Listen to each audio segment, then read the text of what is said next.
senador José Medeiros, que preside essa sessão.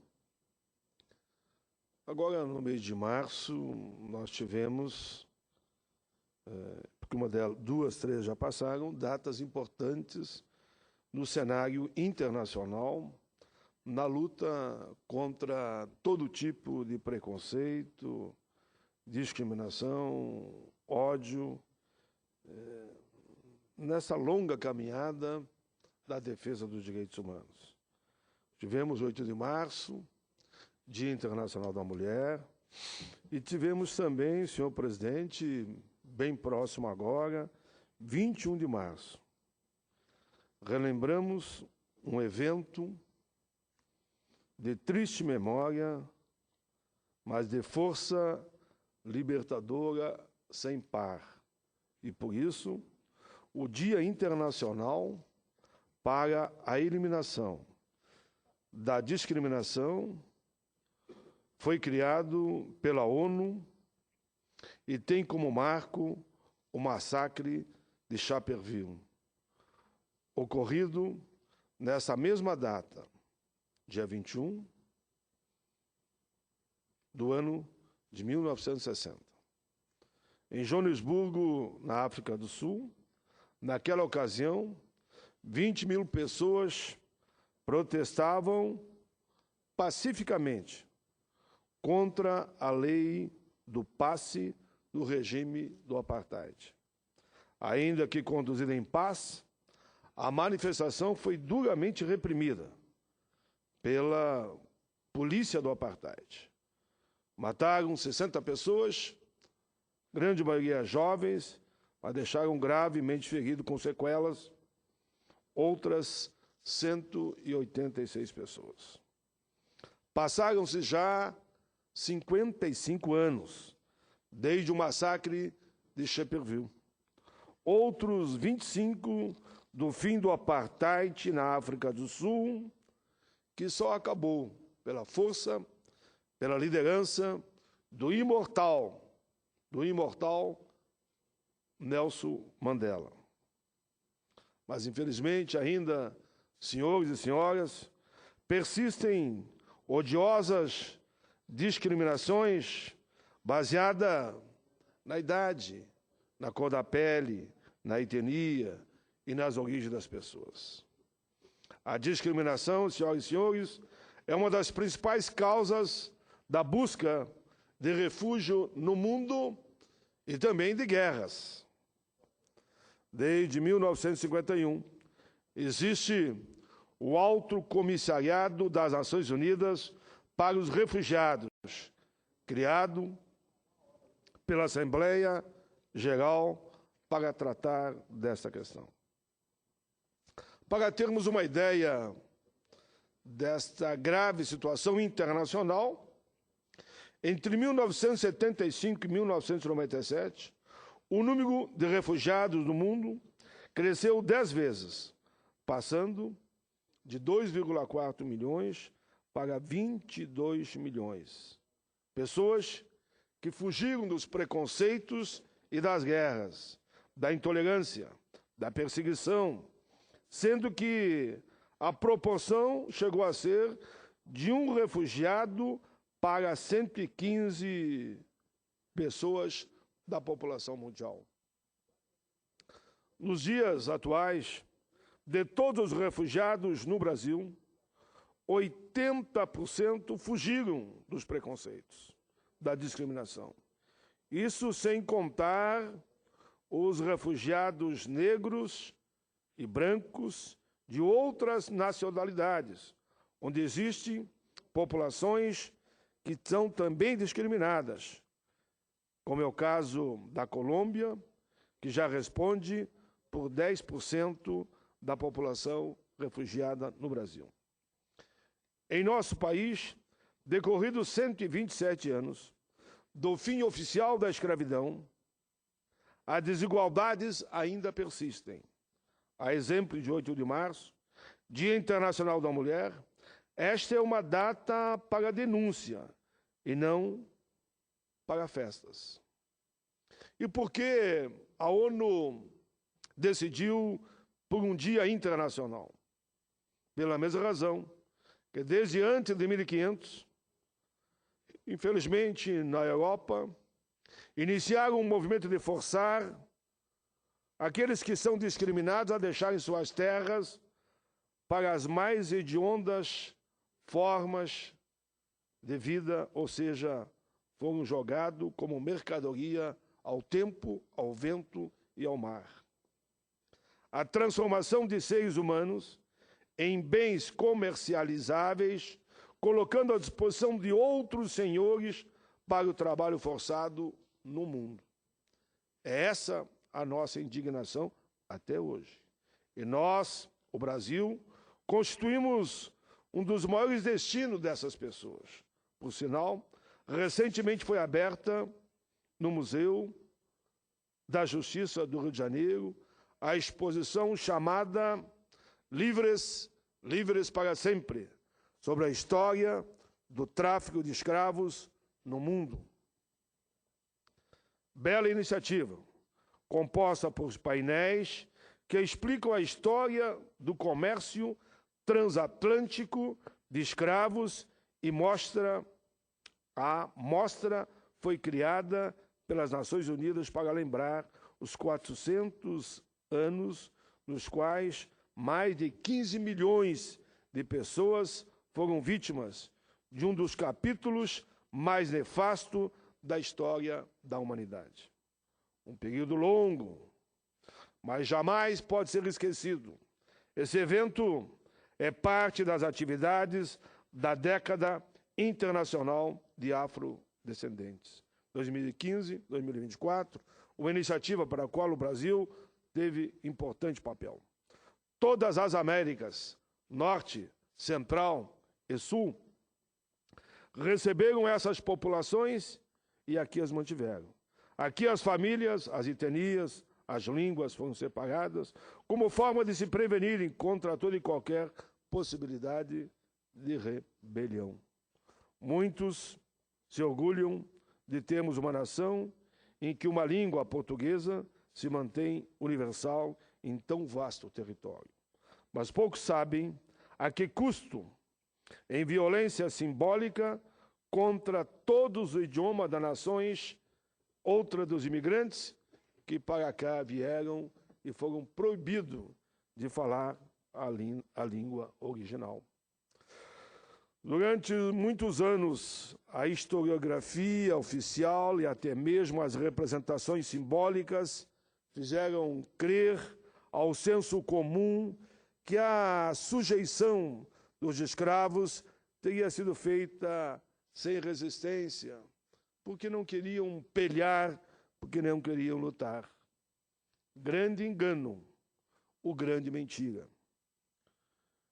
O resgate da verdadeira história tem nos revelado o quanto foi sangrenta a oposição dos escravizados. Lutaram, guerrearam, criaram quilombos, se uniram. E muitos, como conta o livro Navio Negreiro, se jogavam no mar, agarrados nos filhos, com a esperança de voltar para o país de origem e acabavam. Por isso, tanto no Brasil quanto em outras nações, a memória dos líderes da libertação estarão sempre junto de nós.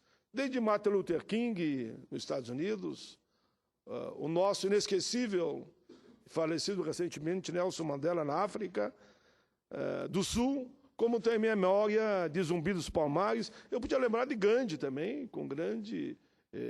e não é negro, para que fique bem claro que eu defendo o combate a todo tipo de preconceito, seja contra branco, contra negro, contra índio, contra deficiente, contra idoso, enfim, contra mulheres. Eu sou um fã de Gandhi, por exemplo, e considero ele, como Mandela, os grandes líderes da humanidade mais recente. Não vou lembrar aqui, e todo mundo sabe que eu sou cristão, que para mim o maior revolucionário de todos os tempos, com a sua rebeldia, com a sua firmeza, com a sua ousadia, com a sua competência, foi Jesus Cristo.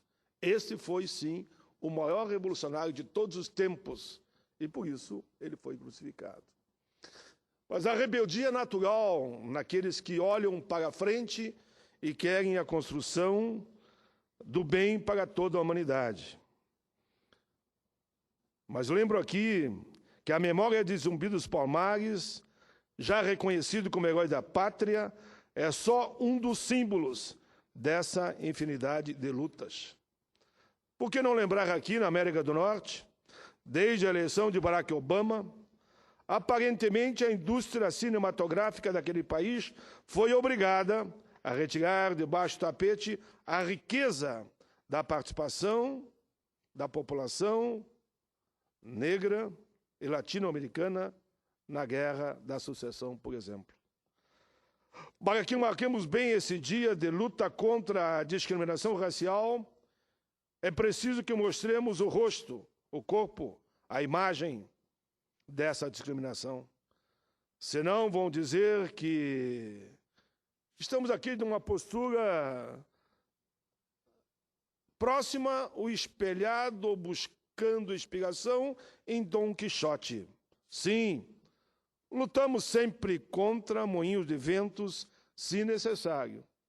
Mas vamos combater sempre todo tipo de preconceito, todo tipo de discriminação, todo tipo de arroxo que seja imposto, principalmente àqueles que mais precisam, que são os mais pobres desse país.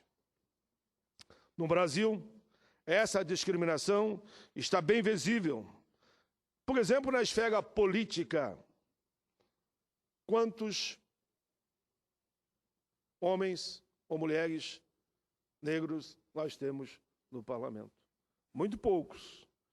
E se depender, claro, de um setor da elite superconservadora, eles tentarão, cada vez mais, tirar aqueles que são rebeldes por natureza, inspirados com orgulho nos seus antepassados. Estão aqui numa luta permanente de que nós temos a obrigação de lutar para um mundo melhor para todos e para todos. Como eu escrevi um livro chamado Pátria, Pátria somos todos. Enfim, podemos discutir e aprofundar. Para que ganhe sentido essa luta, é preciso demonstrar o quanto a resistência há de continuar na luta permanente contra a discriminação. Na política, não precisamos ir muito longe. Basta olhar esse plenário ou da Câmara dos Deputados para vermos quantos são aqueles que estão aqui e que na sociedade brasileira não sofrem preconceitos de uma forma ou de outra. Tentam tirar os poucos, mas vão ter que pelear muito, porque nós vamos lutar, e não somos aqueles que dobram a espinha sobre o assoprão do vento de alguém que acha que está no poder. Mas, enfim, por um lado, graças à política de valorização, a vida nos últimos anos, mais de 50% da população brasileira reconhece, isto é, já se assumem como pretos ou pardos, mostrando que não tem vergonha da sua cor, da sua origem, da sua procedência, da sua etnia. E que bom isso. Eu sempre digo, quando faço palestra, senador José Medeiros, nas universidades, qual é o problema do que eu dizer, sou branco, qual é o problema? Mas alguém diz, sou negro, está pensando que, olha, sou negro, qual é o problema? De alguém dizer, os meus descendentes vieram do continente africano. O outro dizer, os meus vieram do continente europeu. O outro dizer, os meus vieram do continente asiático, por exemplo, só alguns exemplos. Não há problema nenhum de cada um assumir a sua identidade, a sua história e a vida dos seus antepassados. Mas lembrando aqui, na Câmara dos Deputados, são 513 membros. 22 se declararam que não são brancos, o que representa menos de 5% da composição dessa casa.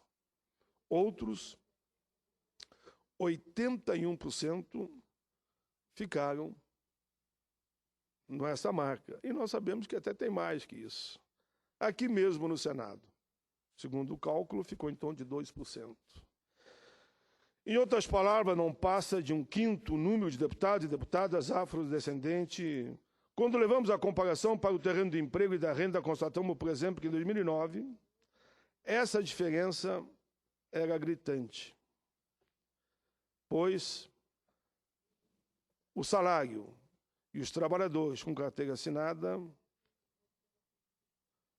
a diferença ultrapassava a 25% em relação a negros e não negros. Esses dados, senhor presidente, são só para a gente refletir sobre esse momento que nós estamos vivendo.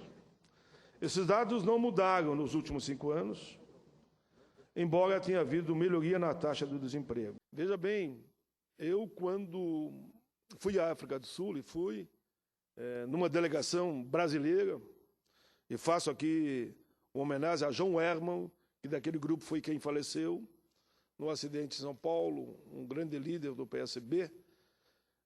Quando fomos lá, veja bem, eu já como deputado federal constituinte, foi lá que eu vi a primeira boneca negra.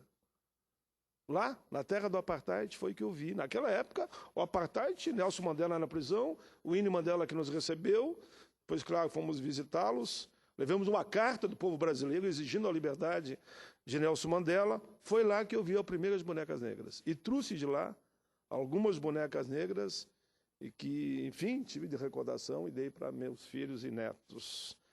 E você lembra bem, quando aparece uma boneca negra, até sua filha estranhou. No fundo, ela estranhou, porque não é acostumada, ela não via, né? Por isso que o profissional falou. E Vossa Excelência também vai além, com os exemplos práticos na própria sistema de mídia no país. Não é nenhuma crítica aqui que nós estamos fazendo à mídia, que a mídia tem que ter liberdade mesmo de colocar seu ponto de vista, mesmo quando nos criticam. Eu, às vezes, sou criticado ali, uma notinha, que alguém planta aqui, planta ali. A liberdade da imprensa, plantaram, foi dito, e eu toco a vida cumprindo o meu mandato aqui, na linha que é o mesmo de Vossa Excelência, fazer o bem sem olhar a quem. Mas que tem que ter esse olhar que Vossa Excelência lembrou. Tem que ter o olhar. Nós temos artistas, atores, preparadíssimos para ser e fazer o papel principal. Por que não? Né?